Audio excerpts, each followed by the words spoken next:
talk about carbon credits, social credit, and how it's going to end your freedom, replace your freedom, if nothing is done, and nothing really has been done to slow it down. There are some people not happy about it, but they're still going along with it. There are others that are resisting to a point, and there are others that are resisting to a high level, which I think is needed, but the numbers are way too low. I feel to put any sort of bump in here. We have to get these numbers up. People want their freedom that they've had for past decades, centuries, whatever the case is. But I just want to go. It's all based how they're selling it, basically selling it to companies, selling it to reasoning. A purpose for it is ESG. That's environment, social, and governance. That's what it is. So if companies don't fall in line, their ESG score is low, they don't get this or that, or maybe they'll be penalized tax-wise, or penalized fine-wise, or penalized without being able to be in business. And then it's going to trickle down into the personal individual, and it'll go for options like that. I'll go through that a little bit. So beyond, there's environment with ESG. So that's how whatever you're doing is affecting the environment. How the environment's affected by what your purchases are, what you do in your spare time, what you do for a job, what you drive, et cetera, et cetera.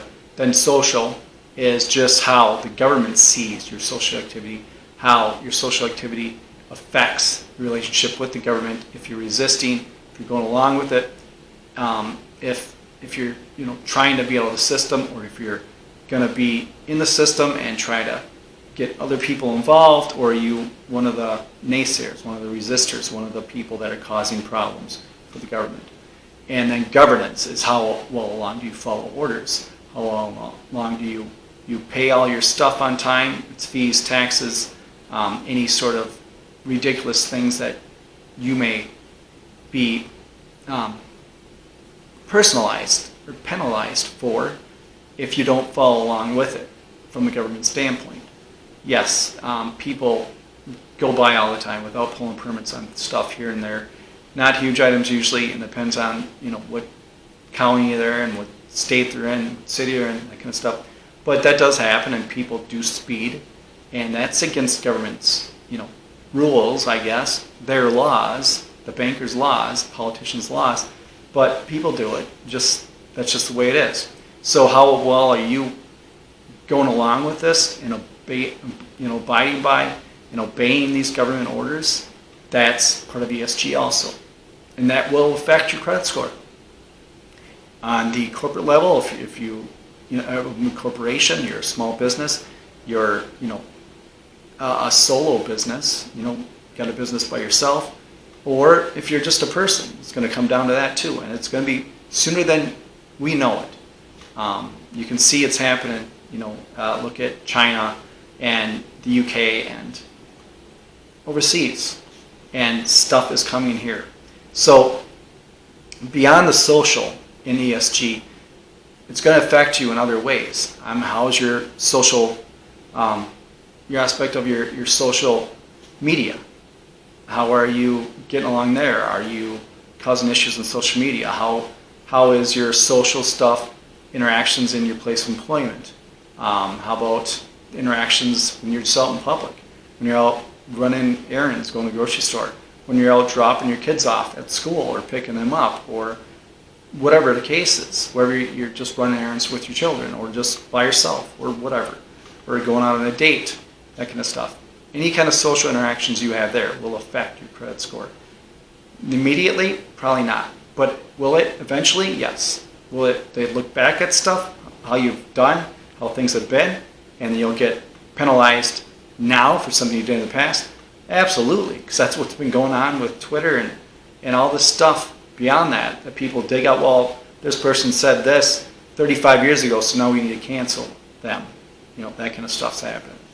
So I just want to say this because there is already one credit card that I've ran across that is doing this, but they're doing that as a friendly aspect. So this credit card, they sort of pitch and say, here it is, and now with this, you'll be able to see how your purchases, your actions, the stuff you do is affecting the carbon, is affecting your stance on carbon, or is affecting how much carbon you use, or whatever they're selling it with. And I just want to get this out there because this is here, this is happening. So please watch this clip. In 2018, the United Nations released an urgent report emphasizing the need to cut carbon emissions in half by 2030 in order to avoid an irreversible climate crisis. The average consumer in Sweden causes around 10 tons of carbon emissions each year, of which 60% is linked to consumption. Later in 2018, Doconomy, a Swedish fintech, took on the challenge and launched Do, a mobile banking service for everyday climate action. The Do app is connected to a credit card that enables users to track and measure their carbon footprint from each purchase and to compensate for its impact day by day. This spring, Doconomy took its fight against climate change one step further by adding a premium credit card to its offer. But instead of introducing a premium credit card with the typical benefits that encourages further mass consumption, Doconomy did the opposite by launching Do Black, the world's first credit card with a carbon limit. Simply put, it's the first credit card ever to stop you from overspending. Not based on your available funds, but rather on the levels of CO2 emissions caused by your consumption. Do Black helps you track your climate impact and ensures that you reduce it by 50% in line with the UN 2030 recommendation. The core purpose of Do Black is not only the ability to measure the impact of your consumption, but also bringing it to a direct halt, making it a radical tool against climate change. For years, credit cards have put a limit on our credit. Do Black puts a limit on our impact. So that clip, besides that clip that we just saw, there are many more companies out there working on the same types of things. And they've been doing, some of these companies have been doing this for more than 15 years, more than a dozen years, more than 10 years. Some more than 5 years. And it's all because they're being nudged and pushed and shoved from the government, whether it's, you do this, you're going to get this bonus. You do this, you're going to get this tax break. You do this, you're going to get this. You do this, and we're going to treat your company better than this company. You do this, we'll favor your company over these other companies. That kind of deal. So it's coercion, really, at a level that's they want to keep sort of private for the most part without keeping it secret, because they know people, they're so interested in what's going on TV or the sports games or this and that.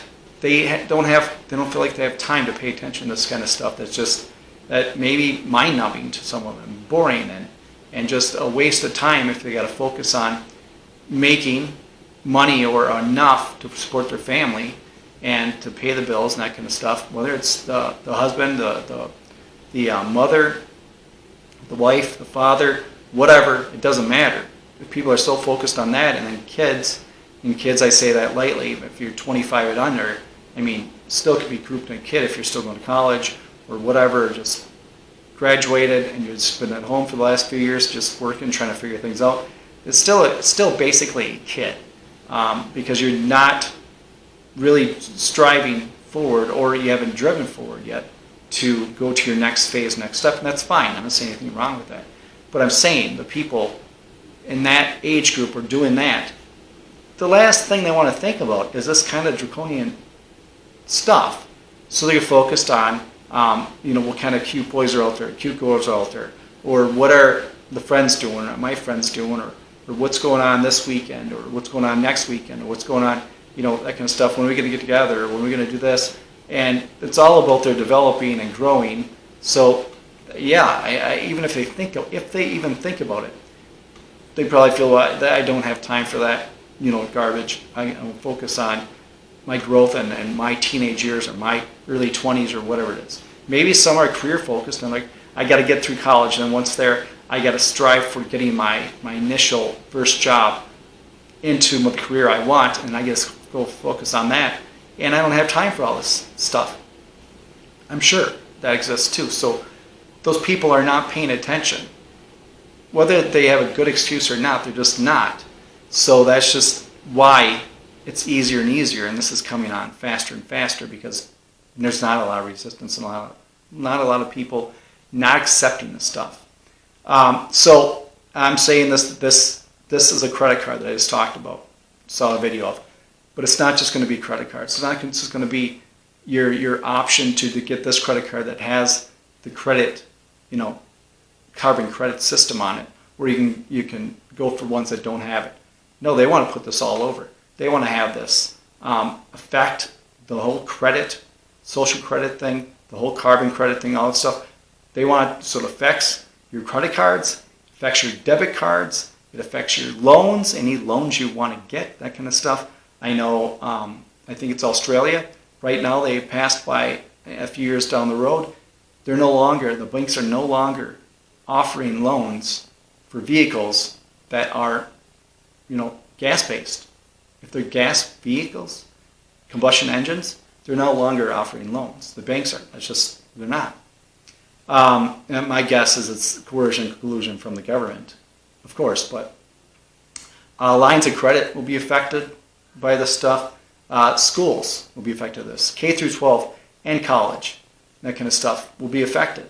And all levels it's going to be affected. Employment, daycare, memberships that you belong to, your gym membership, club membership, whatever. Maybe some recreational sports, things you do, softball, volleyball, that kind of stuff, will be affected eventually if this doesn't, veer off or there's no resistance and the people are just going along with it. Gyms, churches, nonprofit organizations will even be affected, at many levels from this carbon credit deal and the social credit aspect of it. So I just want to say this. Think about this. Wall Street has been buying, selling, and trading carbon credits for quite some time now. And there are companies that are based solely on the exchange of carbon credits. So why is that? Really?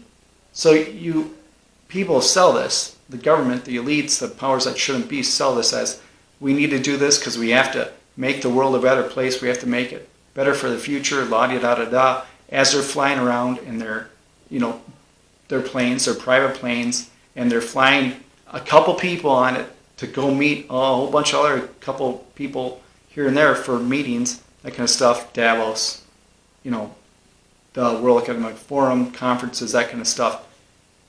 They don't travel like you and I do. They don't travel taxi it. They don't carpool it. They don't, do anything like that. And they don't usually fly commercial. They have their private planes, and they're going to preach about what you and I should be doing to save the future of the environment as they're doing whatever they want, if not more. Just an example of they're teaching our kids, right, at least in the public schools, the government schools, how to eat bugs and introducing bugs to them to eat. And you see it, they're, promoting it here and there. And Nicole Kidman did a video on this, promoting it, that kind of stuff, which I think is disgusting. But so they want to do this, get you guys and us to eat bugs while they are eating the luxurious stuff and the great, the beef and the whatever you want to call it, the seafoods, everything else that they're not wanting us to have, opportunity to get access to, whatever. So think about that. And just on one other note, you can look into this. I don't have any facts or figures for this one, but I do remember, I think it was 2006 or 2007, that I read this article, and then I read it beyond that, years later. And I haven't read anything of it since, but I'm sure it's still around. Al Gore was one of the first ones to heavily invest in carbon credits way back then. And now we're talking, over 16 years ago, maybe 15 years ago? And what is even a talk, really? Why was that happening? Well, because they know, just like all the politicians do insider trading. They know what stocks to buy, what stocks to dump before they explode in price or before they severely drop. Because they're the ones that are writing the laws or the rules or whatever it is that's set in place that make people's behaviors change. Whether it's businesses, neighbors, whatever. Because people's behaviors change, then major things happen with Wall Street. But anyways, if you like this, like, share, subscribe. Thank you for watching. As always, stay vigilant. Protect yourself, your family, your health, and protect your